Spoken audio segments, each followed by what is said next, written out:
President Jackson died 16 years before the Civil War.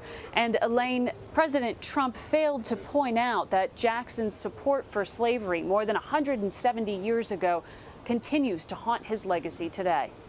Well, Margaret, the White House says conditions to meet with North Korea's dictator aren't there at this time. What, according to them, would be the right circumstances?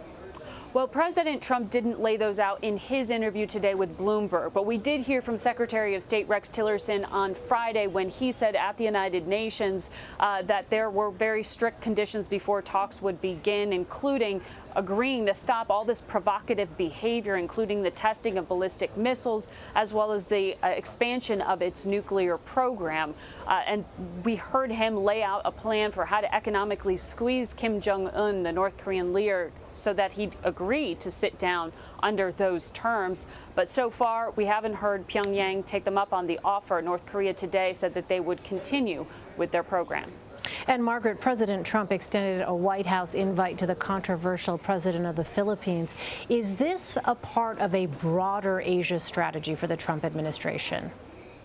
Well, what the White House says is yes, it's part of a general outreach within Asia to try to choke off any and all support and contact with Kim Jong Un and that rogue North Korean regime. However, the Philippines isn't an obvious first choice for that focus if the focus is on diplomacy and economic pressure, which is what Sean Spicer said today, that phone call discussed between President Trump and President Duterte over the weekend.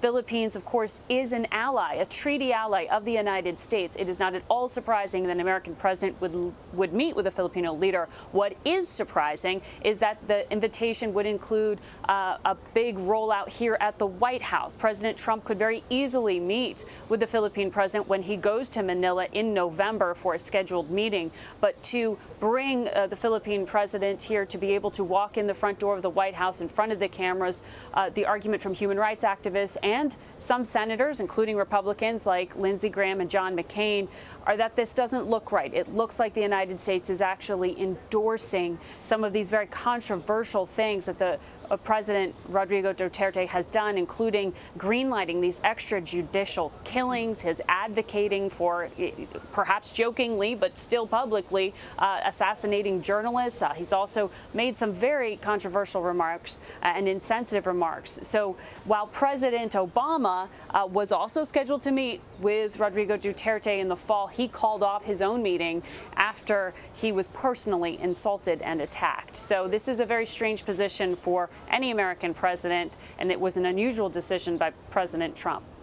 Lastly, Margaret, President Trump spoke with our own John Dickerson about infrastructure. Let's play some of that. To do infrastructure very quickly. We've got the plan largely completed, and we'll be filing it over the next 2 or 3 weeks, maybe sooner. Margaret, do we have any details, any specifics at all on this infrastructure plan, and also how it would be paid for? No, we don't, not yet. But as you heard, President Trump's promising those details are soon to come. He said in the past that this would be, upwards of $1 trillion in spending on American infrastructure. The challenge is, how do you break that down at the state level versus the federal level, and where that money comes from? There has also been some talk when you had the Deputy Crown Prince of Saudi Arabia here just a month or so ago. There was talk about foreign investment in a kind of infrastructure spending fund.